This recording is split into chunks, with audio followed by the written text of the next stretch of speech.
share it. And let me just see if I can do that. Just give me about a minute to do that.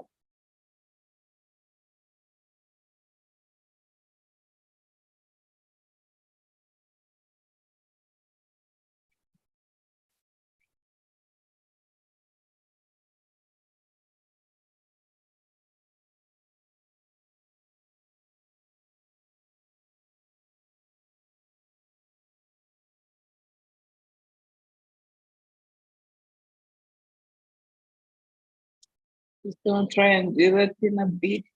Let me see.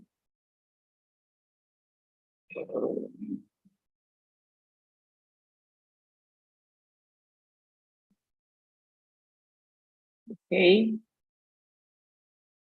I think it might be sharing, just a minute. Maybe sharing my whole screen. Just a minute. Okay, I think I got it.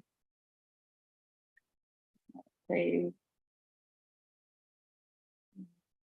Okay. I think this should work. Let me see if I can get it.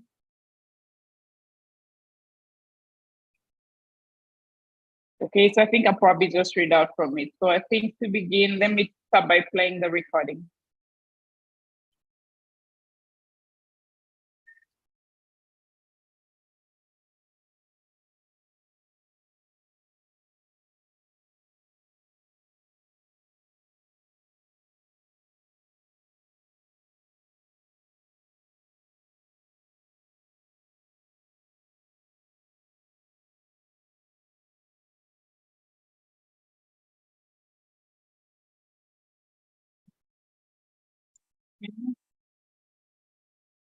Sorry about that.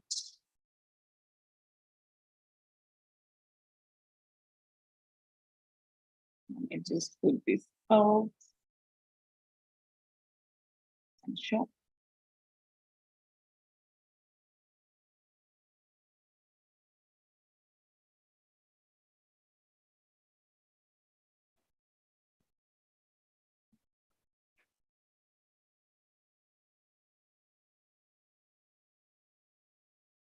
Okay. Okay, I think I have to share the whole screen probably. Sorry. Basic. All right, I got it. Are you able to see my screen? Okay, I stopped it again. Okay. All right.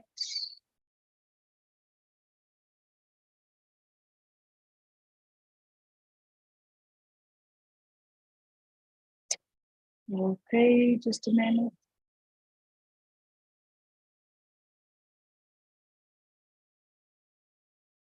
Could someone just confirm for me by speaking if you can hear the recording, if you could hear the sound?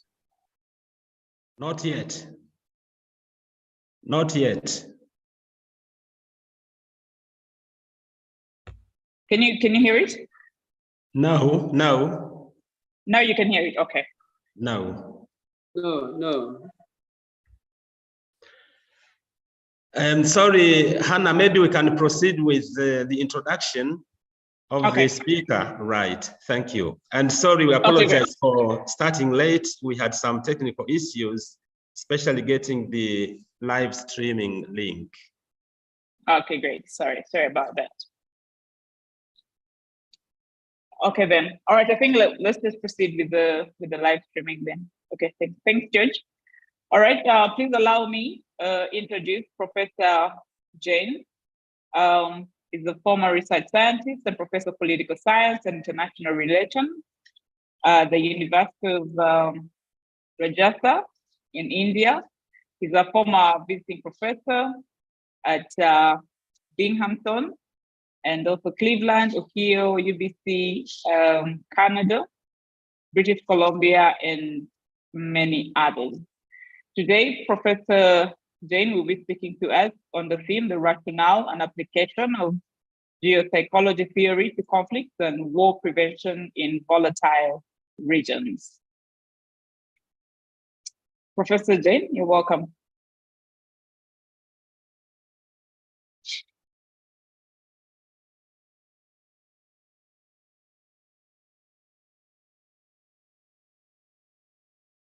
I think you should be able to share your screen. Perhaps you could just confirm for us if you're able to do that.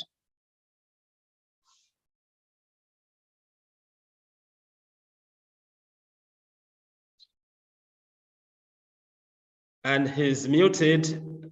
If Professor Jane, please, you could unmute your microphone and probably also turn on your camera so that we can see you. No, this is me. Hello. Hello. Hello, can you hear me? Yes, we can hear you.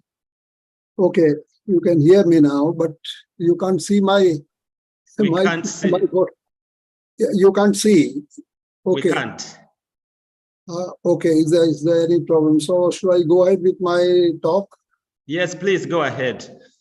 Okay, thank you. But I can see your faces, but my picture cannot be seen by you. But anyway, so it's okay. Now let me start. First of all, I'm thank you to Dr. George and Muzi for giving me this opportunity to share my thought on the application of geopsychology.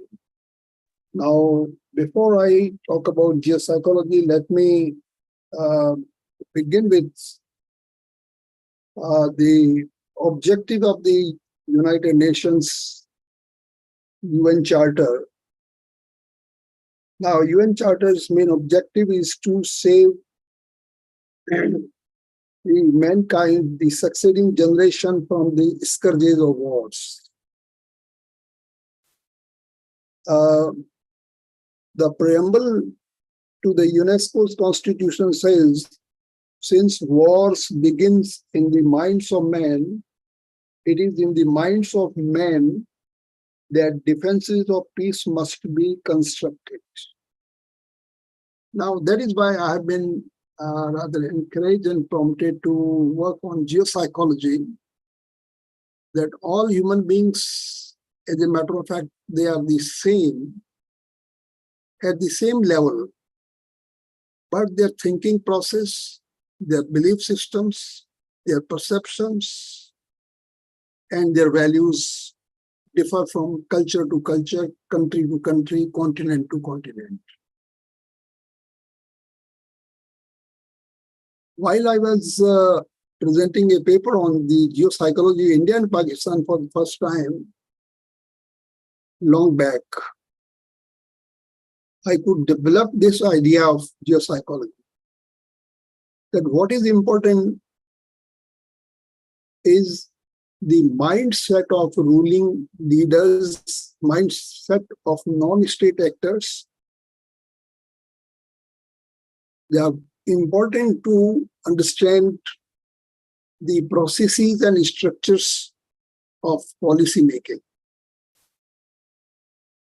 Now, during the Cold War, geopolitics dominated the discourses and debates on the conflict between the USA and the USSR.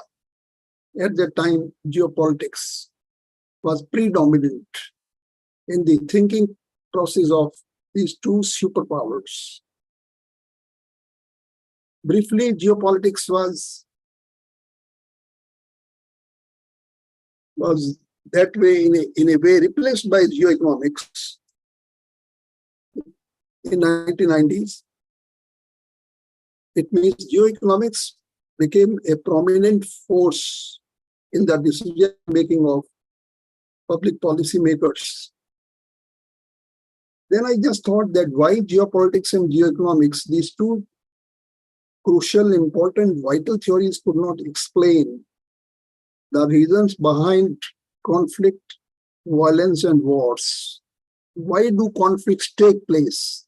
As I mentioned, that what the UNESCO's preamble says, that wars are born in the minds of men. So why wars, violence, conflicts born in the minds of men?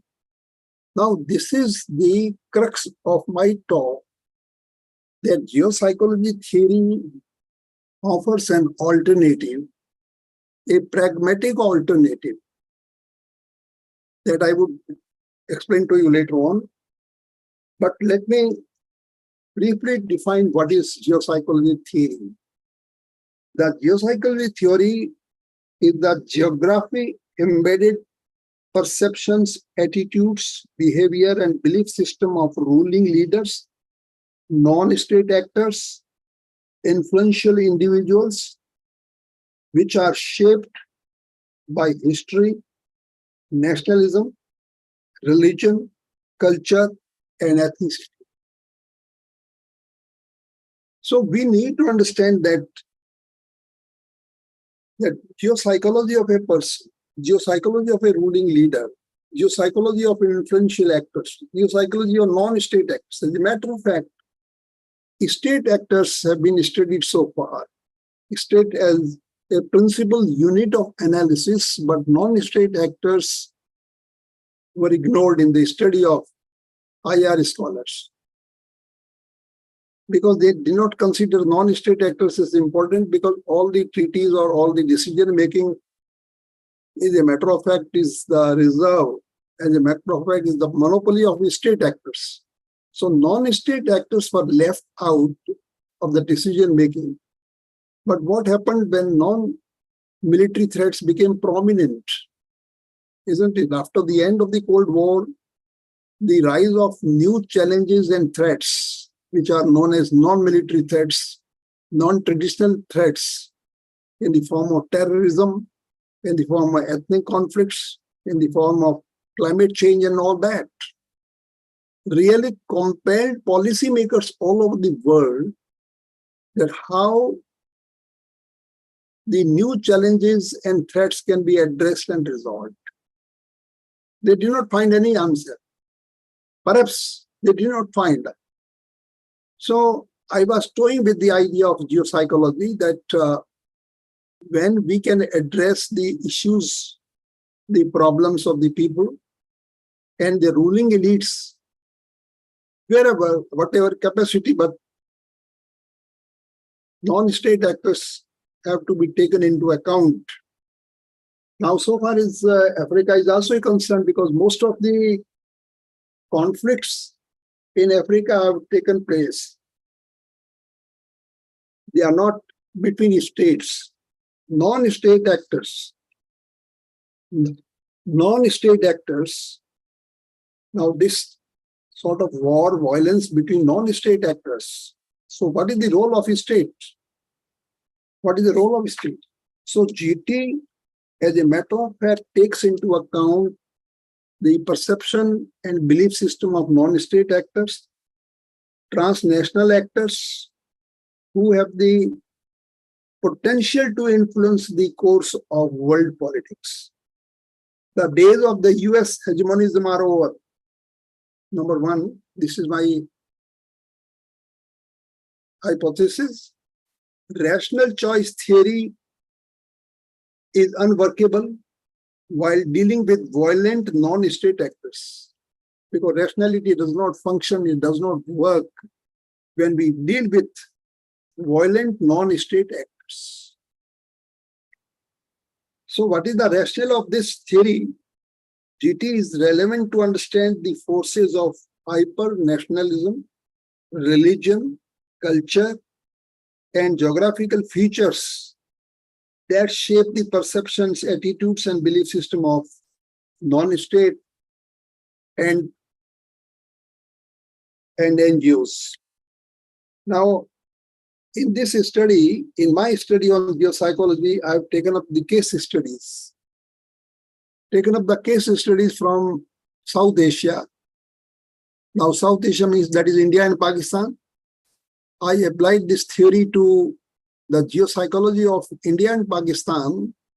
So competitive geopsychology is predominating in decision making of India and Pakistan.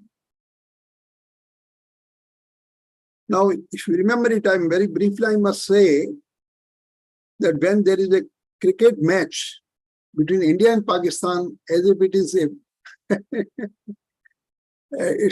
it's a World War III, as if, you know, the World War.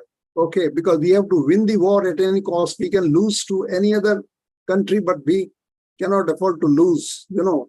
if India says that we must win the cricket match. So this sort of psychology is a competitive psychology. And Pakistani Prime Minister Mr. J.D. Bhutto had once said that we must make nuclear bomb even if we have to eat the grass. Now this explains the geopsychology of a ruling leader. That look here, when Pakistan was dismembered in 1971 during the Bangladesh war, what happened? Bhutto, in his the so-called famous speech, he ran into tantrums and said that we means Pakistan must make nuclear weapons even if we have to eat the grass. So that sort of geopsychology I have explained in my book. Smaller countries of South Asia like Nepal, they feel that India is a hegemon in South Asia. Now, this is the perception. Smaller countries like Nepal or Maldives or Bangladesh, they consider India as a hegemon.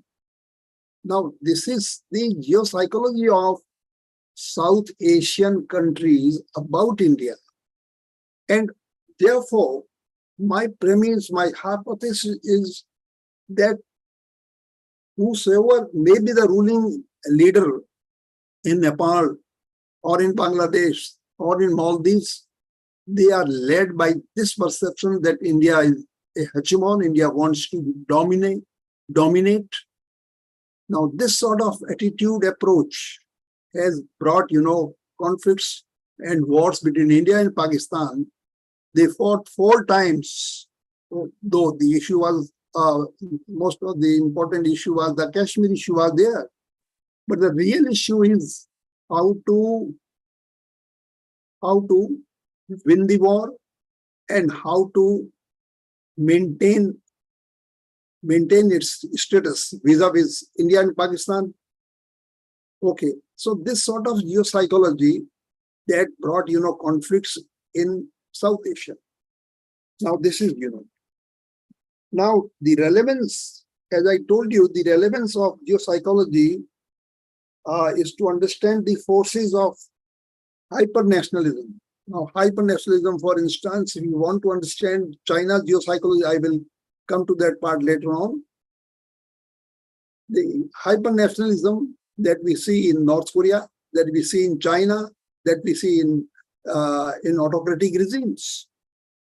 So the rationale behind this theory is to understand the forces of nationalism, religion, ethnicity. For instance, in South Asia, ethnic conflicts had taken place where in Sri Lanka, Sri Lankan Tamils and Sri Lankan Sinhalese. Sinhalese is a predominant community in Sri Lanka, and the Sri Lankan Tamils who had migrated to Sri Lanka, so the policy of discrimination was responsible for the ethnic conflict.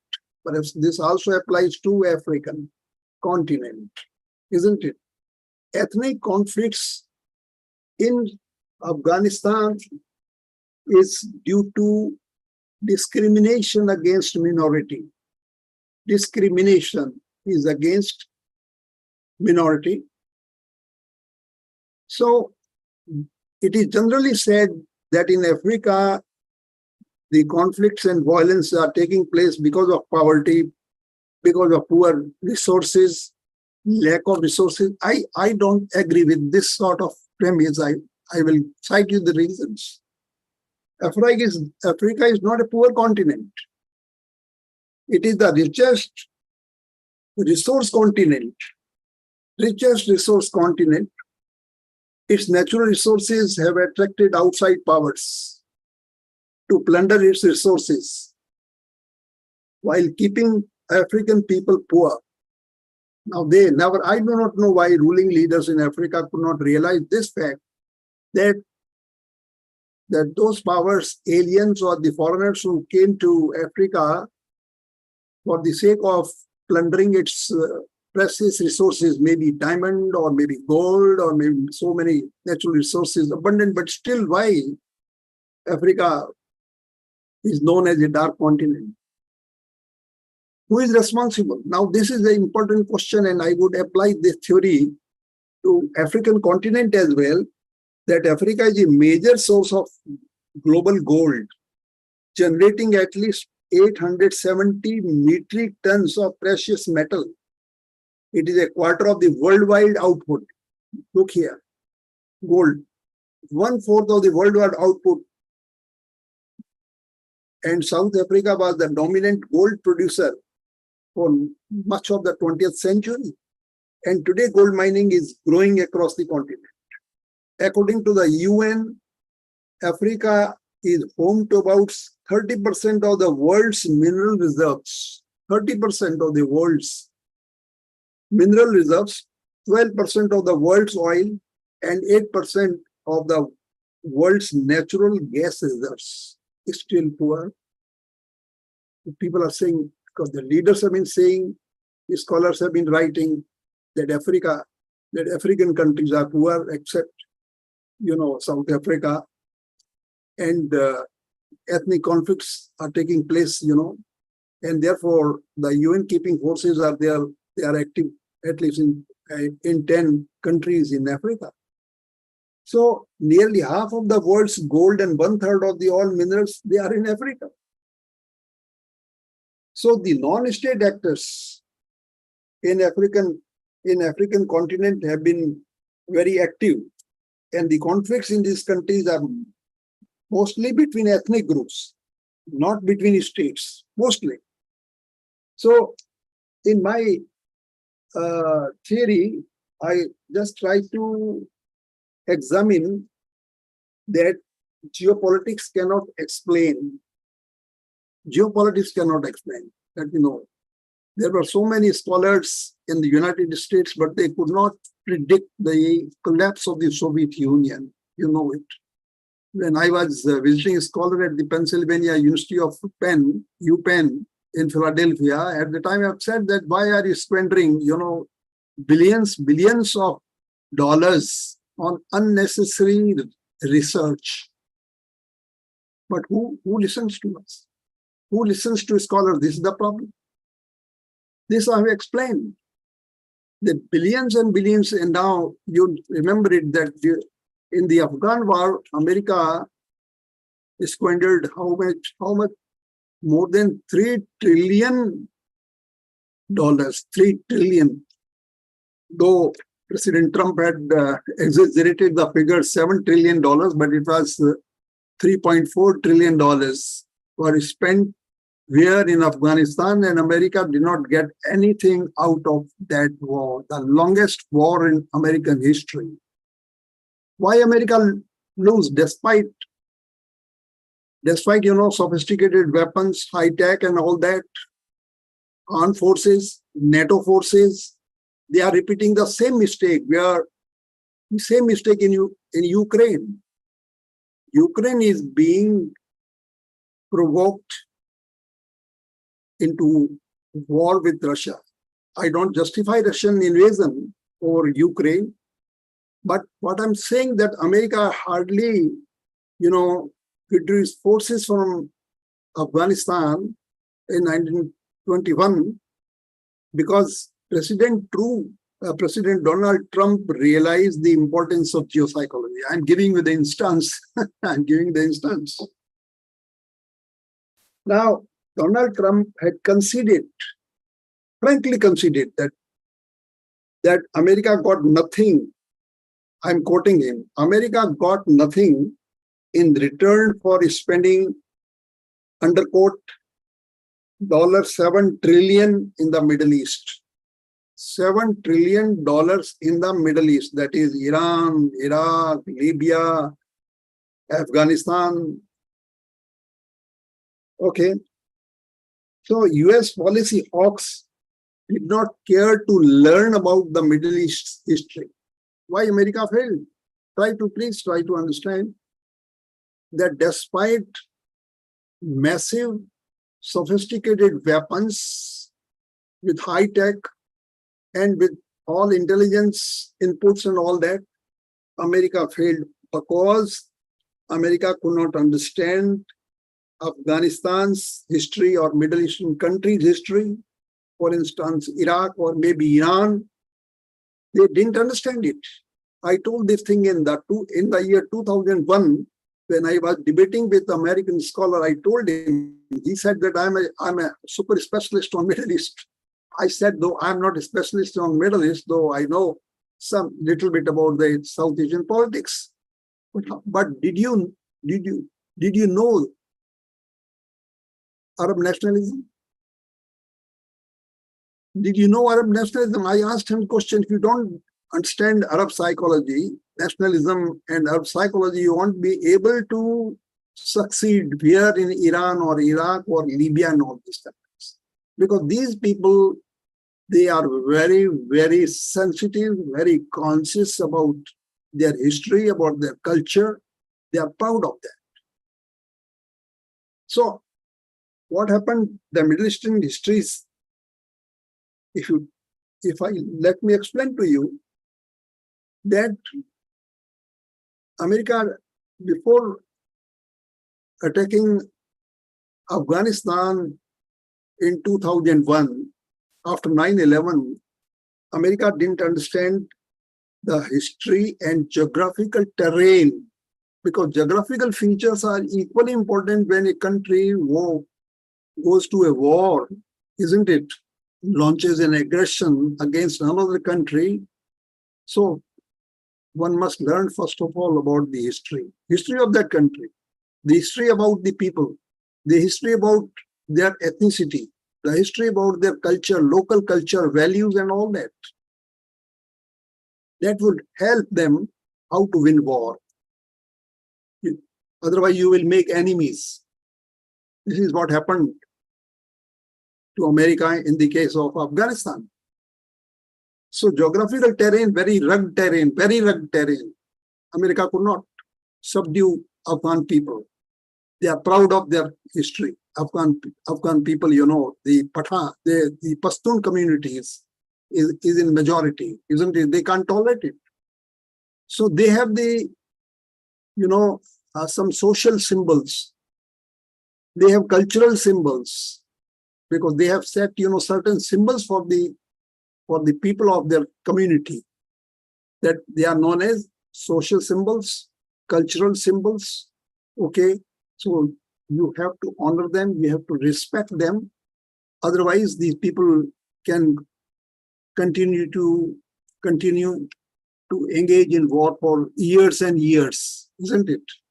As Bhutto had said, we can fight with India for thousands and thousands of years. It was just, a psychological outburst, but this is the reality. America's full-scale tilt towards Israel vis-a-vis Palestinians. Now America again committed another mistake and has been committing. America's full-scale tilt, under quote, towards Israel vis-a-vis Palestinians is the evidence for recognizing Jerusalem as Israel's new capital. America had given, the green signal that Jerusalem will be Israel's new capital. And that is why that war is going on, conflict is going on between Israel and Palestinians. America failed here, where in the case of Israel, it has been supporting Israel, but America could not bring peace to Middle Eastern region. This is another psychology that we must try to understand.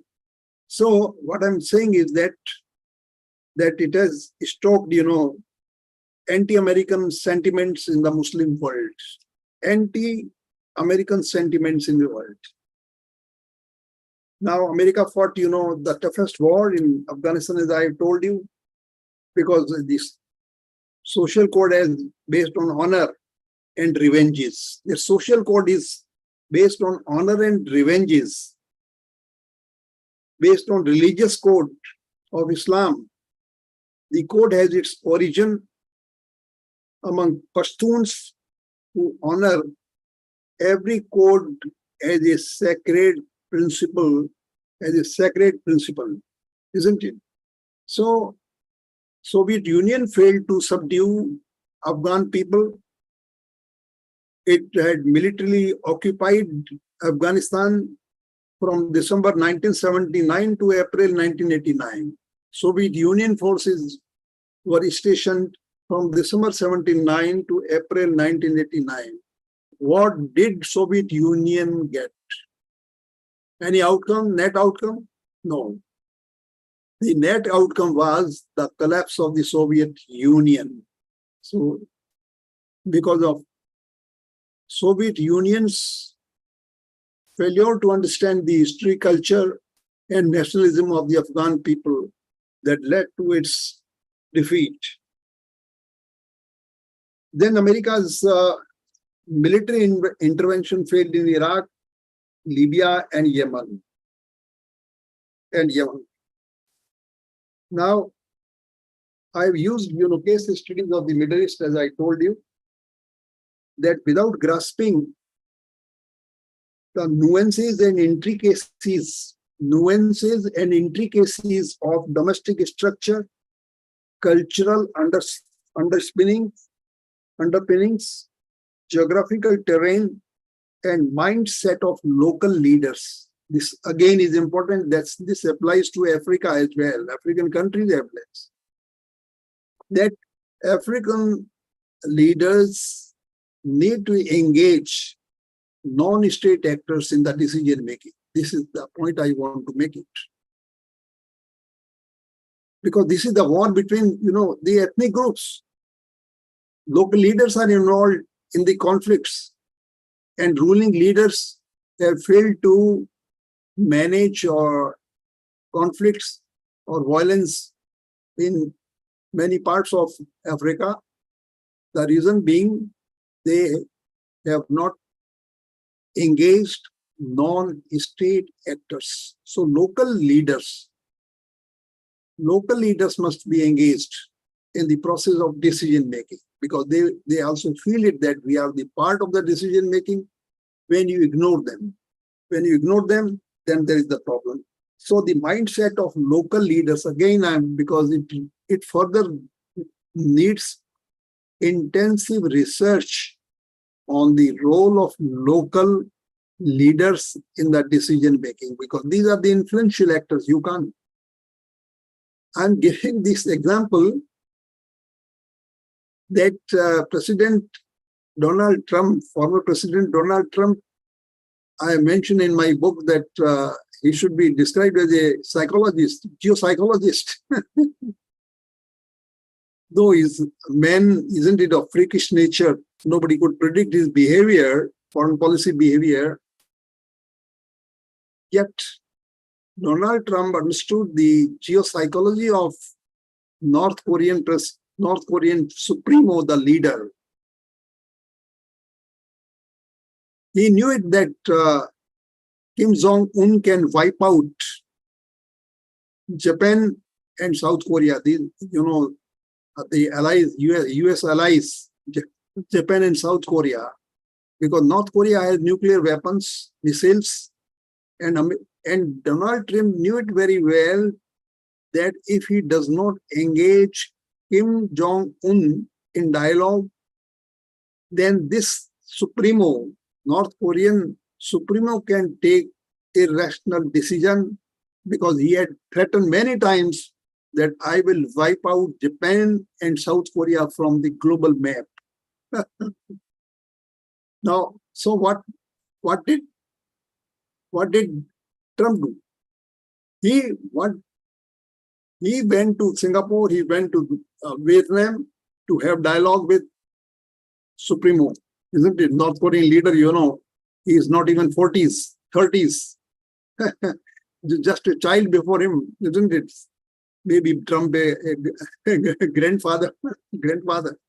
But so he understood the psychology of Kim Jong-un, that if you want to save its allies, that US allies, isn't it, then he must engage, must have diplomatic dialogue. But I'm giving another instance in this regard that is also very important. Nuclear weapon program in North Korea could have been stopped long back. I have mentioned in my book, I can show you if you can see my book, the title of my book, Geopsychology Theory, Geopsych Theory of International Relations in the 21st Century, I have mentioned that had President George W. Bush engaged North Korean leader, okay, in nuclear dialogue, in nuclear talks, this problem could have been solved long back in early 21st century. That is between 2001, from 2001 to 2008. This problem could have been easily resolved because the only condition of North Korean leader, North Korean, who was there at the time, he was the father of the present leader, Mr. Kim Jong-un. He said, I want to have a direct dialogue with president. And American president refused to have a direct dialogue with Kim Jong-il. His name was Kim Jong-il, and the present leader is Un, and his name was I-L. So I-L. So I have examined these case studies, North Korean case study, okay, very well, and I have maintained that George W. Bush unnecessarily created enemies in Iran, Iraq. He called Iran as a rogue state. Who are you to nickname a country as rogue state? He nicknamed as North Korea as a rogue state, isn't it?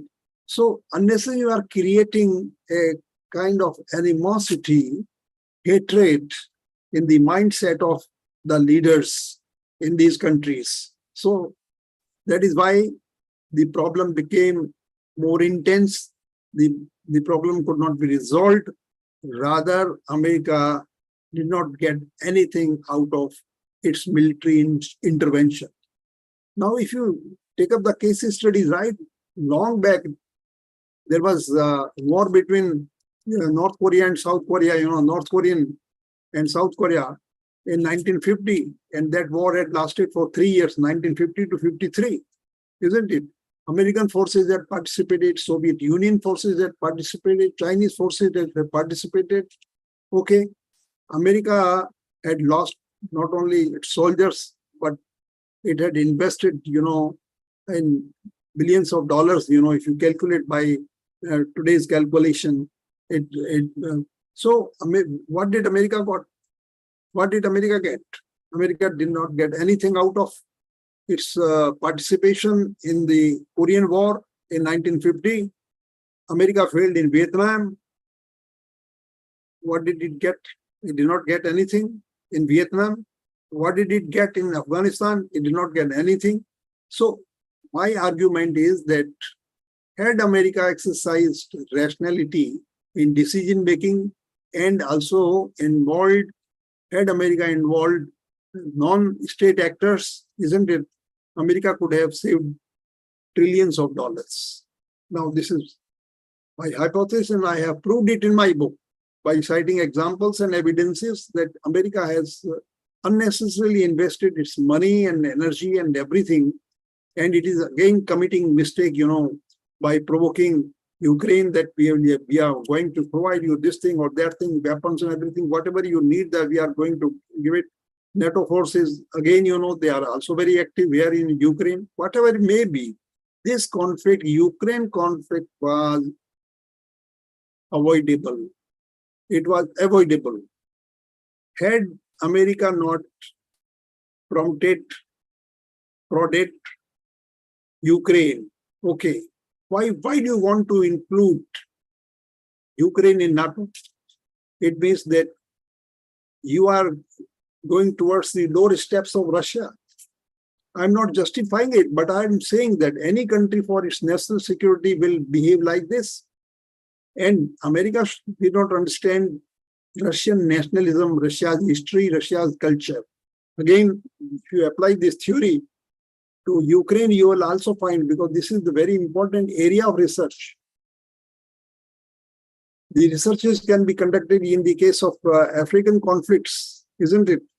Because we don't try to understand the geopsychology of those who are involved in conflicts of war. Now, the key assumption, again, I'm repeating what are the key assumptions of geopsychology.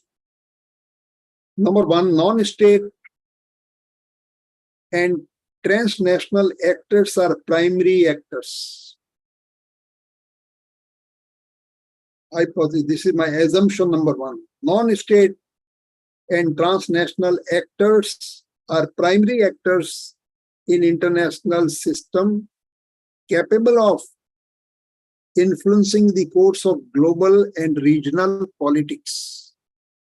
Number two, states' employment of punitive measures has been unable to change the fixed mindsets and behavioral patterns of authoritarian, theocratic, and violent non-state actors. Now, this is again very important that America had employed punitive measures, but it could not change the behavior of autocratic non-state actors that you can see in the case of Afghanistan, isn't it? Historical narratives, number three, because when you examine the potency and the relevance of the geopsychology, then you please do keep in mind historical narratives, collective memories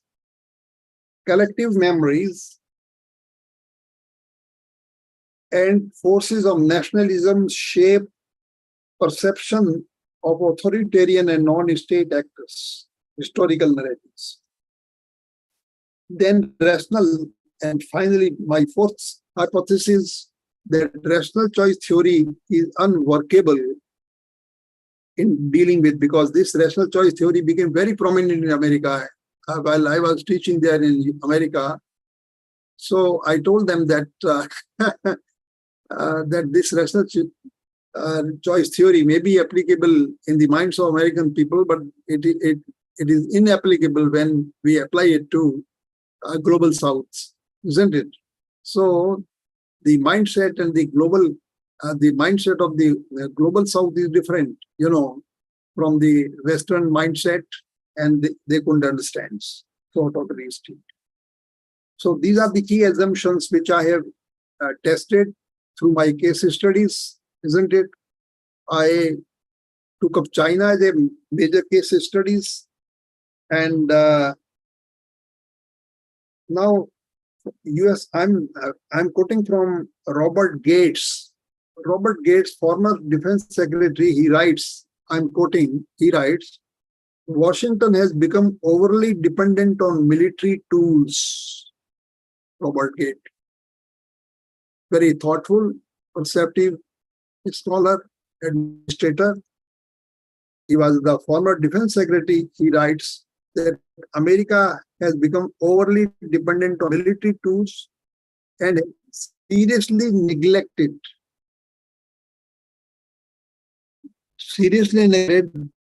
Oh, can you hear me, please? Hello? Yes. Hello, we hear you. Yeah. Okay. Mhm. Okay. Good. Can you hear Good. me, please? Yes. Yes, we can hear you. We can hear you clearly. Okay, thank you so much. I'm all the time, because this is technology, So sometimes we have to pay the price, whether it Right. works or sometimes sort of, Oh, yeah. problems. Yeah, nobody.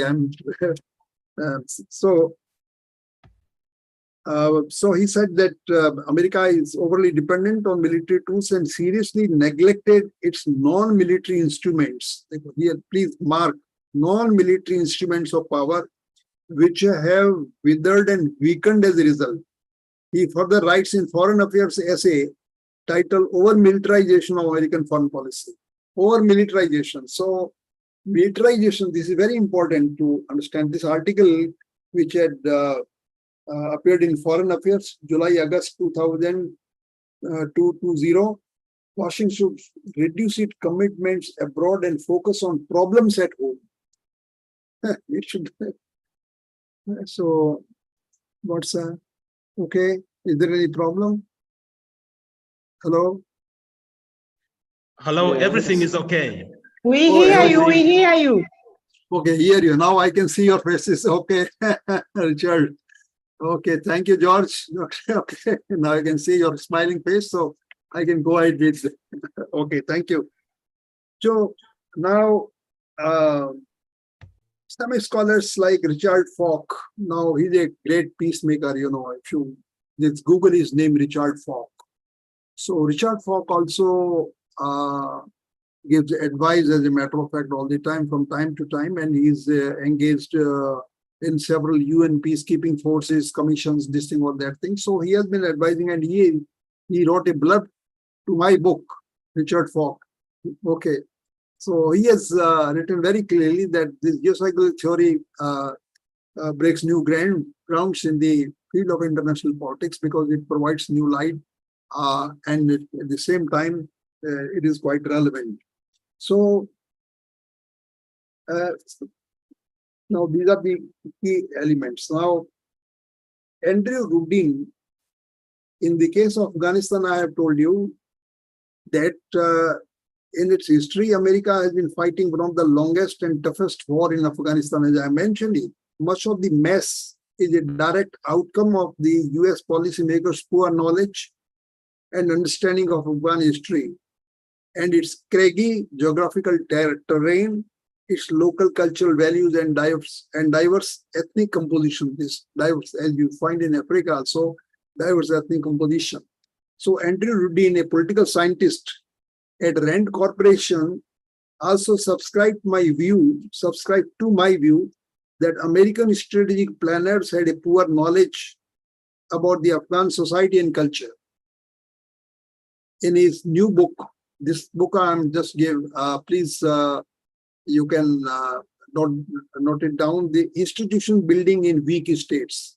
It's a good book, a readable, worth reading book, you know, by Andrew Radin, R-A-D-I-N. So his new book, Institution Building in Weak State, the Afghan society is governed, as I stressed earlier, by a social code, religious code, code of revenge and honor. And Afghan people, they are proud people who are willing to fight for what they believe in and prepared to die and make every sacrifice. So this sort of psychology is there. Now, when we come to Chinese foreign policy behavior and geopsychology, I would take up 3-4 things. Number one, China had suffered a century of humiliation. Why China? You know, it is very important to know that most of global South has not been able to derive lessons from the history, but we need to learn from China that today China is an assertive global power and wants to replace the US-based world order. It wants to replace with what? Replace with China-centric world order based on Chinese characteristics.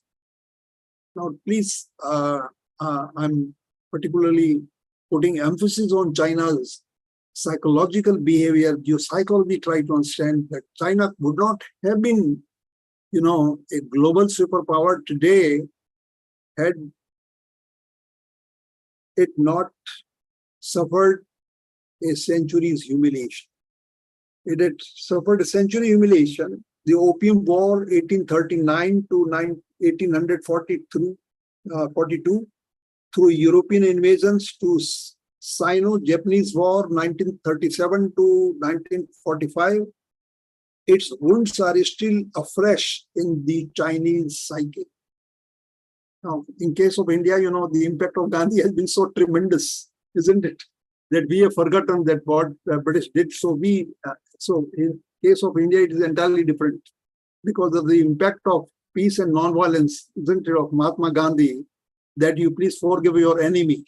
But China is not forgiving its enemy, adversary, isn't it? So what happened in President Xi Jinping had asked Japan to tender apology, isn't it? That what you did to China, we can't tolerate it today.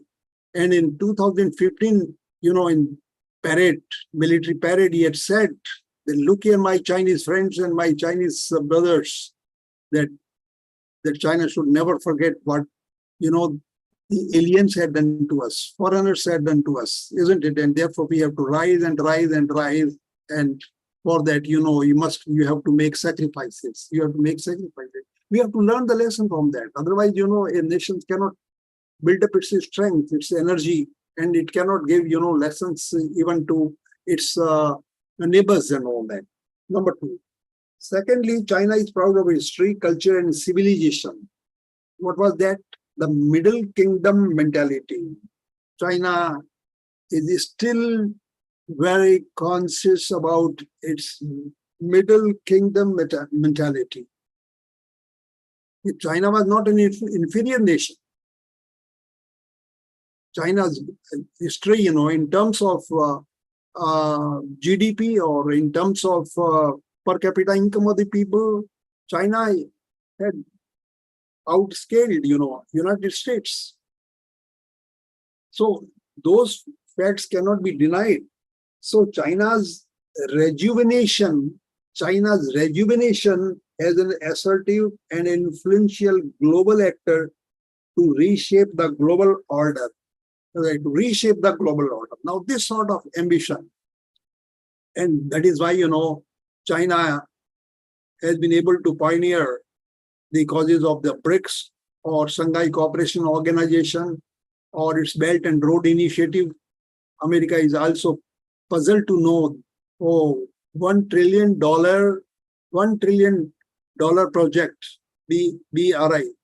Okay, so these projects, they are intending to showcase China's not only military prowess, military power, but its economic power, technological power, space power, that it is not at all inferior to America, isn't it? So then China desires replacing the United States as a superpower. Now, what China is doing, China is vigorously modernizing its offensive military system in order to replace the United States as a superpower. China is modernizing its offensive military system to secure a world-class status by 2050. It has already set its goal that China would replace United States by 2050. It has set the goal. Okay. So I got 10 minutes, or Dr. George, tell me how many minutes? Because yes, you can wind up, let's say, in like 10 minutes, about 10 yeah, minutes. Yeah, okay. Now, thanks. Now, little bit I'm now coming to, you can ask me the question about the application of geopsychology to the African continent. So I would suggest that first of all, we need to understand that why conflicts, ethnic conflicts in Africa. Number one, there is a huge demand for ethnic and cultural autonomy. Now there is a demand for, because as we find in the case of Sri Lanka, Sri Lankan Tamils wanted cultural autonomy. They wanted cultural autonomy. They wanted ethnic autonomy. When it was denied, then there was, the ethnic conflict in Sri Lanka for over 2 decades. For over 2 decades. So, in case of Africa, there is a growing demand for cultural autonomy. Number two, conflicts are taking place between ethnic groups rather than between states. Though, of course, there are some cases there. State conflicts are there between states, but most of the conflicts, they are between ethnic groups. Now, ethnic groups means why? Because the local leaders, local actors are involved in the conflicts. Now, what I'm suggesting here is that whether it is Africa or whether it is Nigeria or whether any country, Mozambique or any other country, those leaders who are at the helm of powers, please mark it, those leaders who are at the helm of powers and those who are their advisors, please transmit your views to them that understand the geopsychology of the local leaders, because there is a communication gap between the common man and the ruling leader. Whether in India or any other country, nobody listens to them.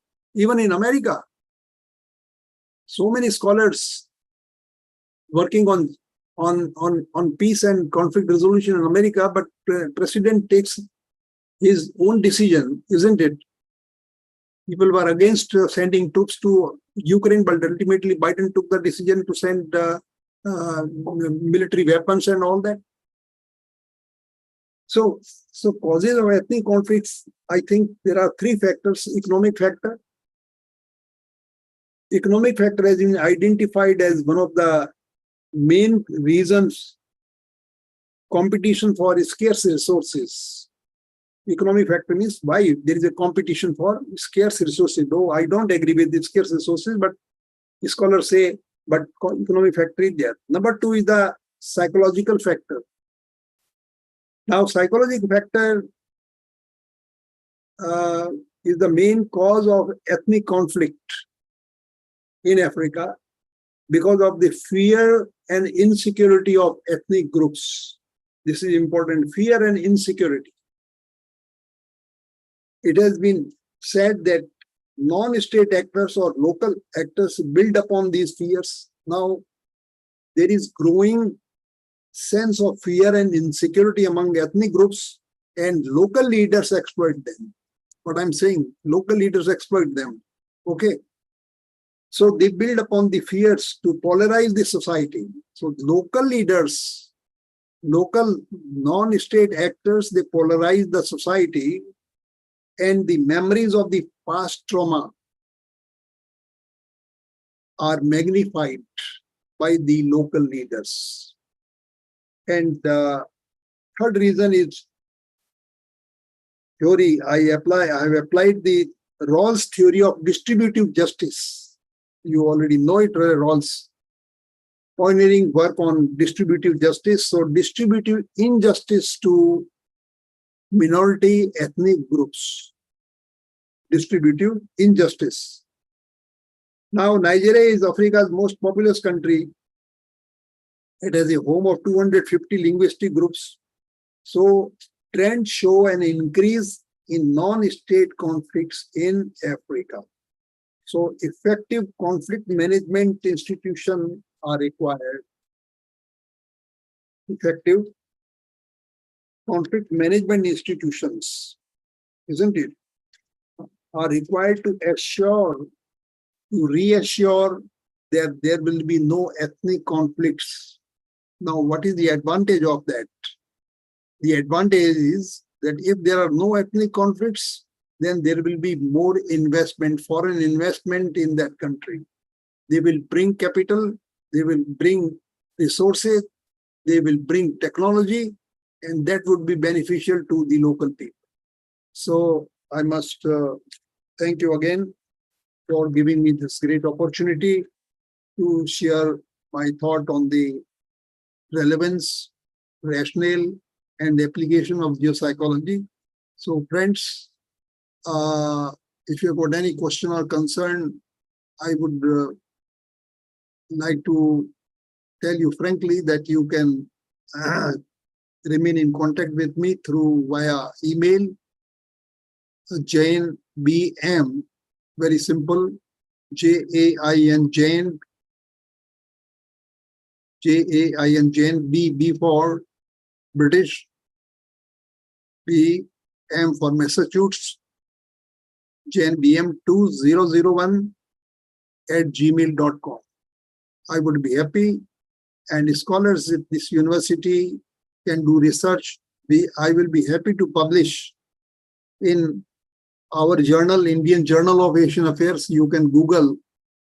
I'm editor-in-chief of that journal, Indian Journal of Asian Affairs.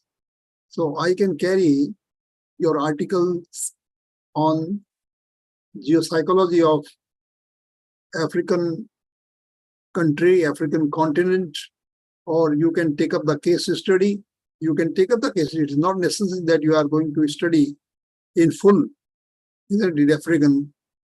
But this will be a novel approach to the understanding of conflicts, violence, and war in your part as well as in many parts of the global south. Thank you so much for your listening and for investing your time and energy. And if you have got any question now, I can take up your questions, your comments.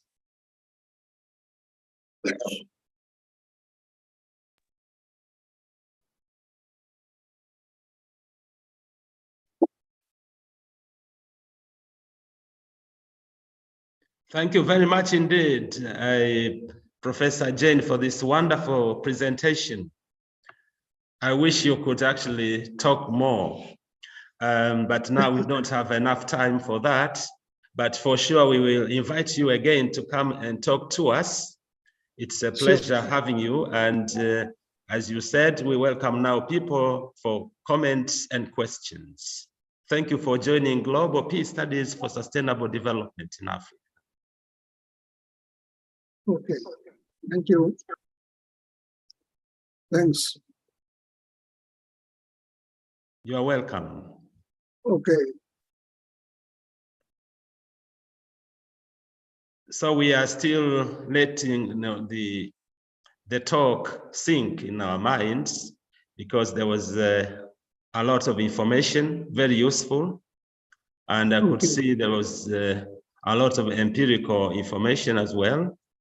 So we are processing the information. Okay, could you please provide me a recorded version of my lecture, video recording? Yes, it's recorded. You'll get the recording. Okay, can I get it? It's version, isn't it? So okay, thank you so much. So I believe there is no question. There is. Let's wait a bit. There is definitely a question and comment because participants here always have questions. Okay. And comments to make. Okay, welcome. Right. So anyone with a question or comment, please. Yes, I can see Susan. Please go ahead. Nice to see you.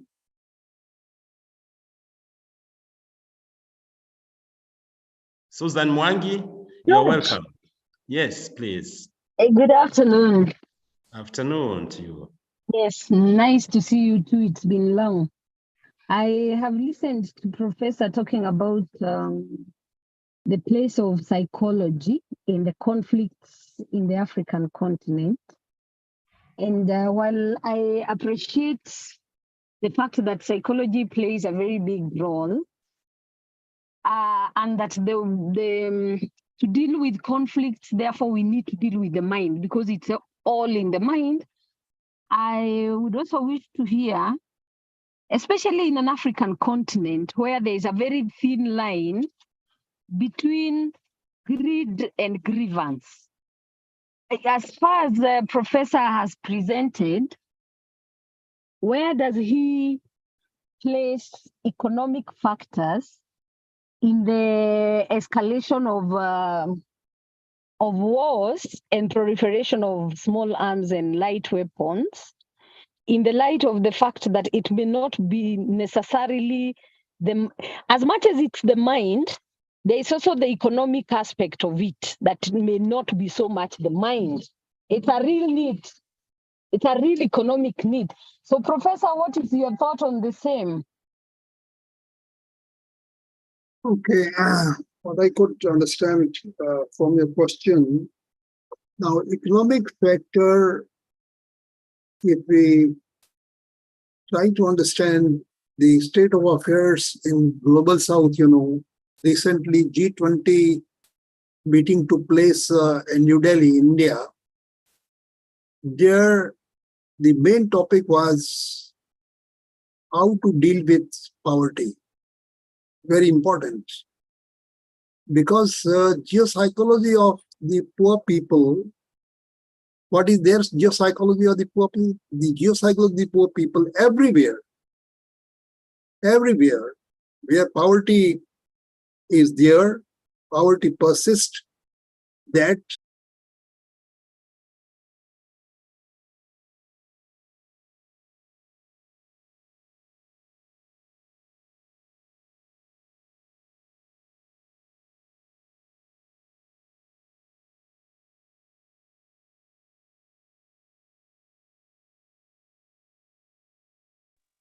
George, are we there?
Greetings. Yes, the meeting was, the link was terminated accidentally, I think. But George is trying to join back in, and but I think it's taking a while. Probably his network here. Thanks.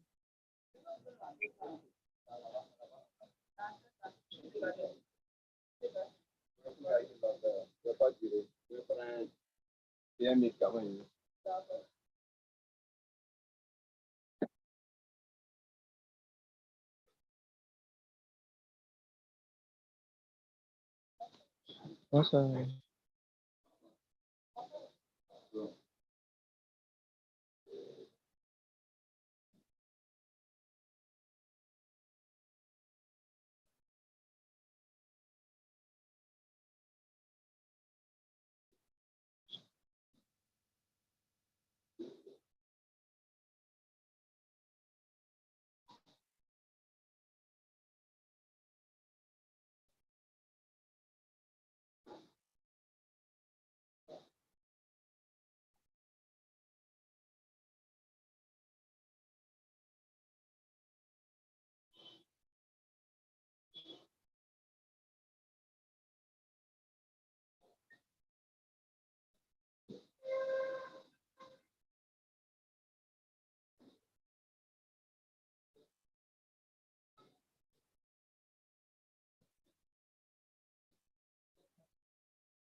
Hello, sir.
I think George is still struggling to join in. And unfortunately, I think we have lost our presenter too. And then I think we have about, okay. Bonjour, comment vous allez? Super. Vous allez bien? Okay, and I'm not I'm not the host, so I can't really mute anybody. So I think we have about 3 minutes to go, and I'm wondering, unless we have any other comments, unfortunately, because of the technical glitches, we may have to adjourn our meeting till next Wednesday. I don't know what we think. Okay. Yeah, okay, that's even great. Thank you. I think Thank this you. discussion would be. I think it's okay because it has been a little challenge, and maybe next week things will work out. I would like to suggest that we continue to the question and answer discussion at the next session. Sure, I think we can do that. Yeah. A very full presentation. Yes, sure. And I think, and since Professor Jay, perhaps we'll have Professor Jane back on again, so we can have a little bit more of that discussion. Well, thank you, everyone. Okay, thank you. Thanks, everyone, and apologies for that. Have a nice time. Thank you. Okay, thank you.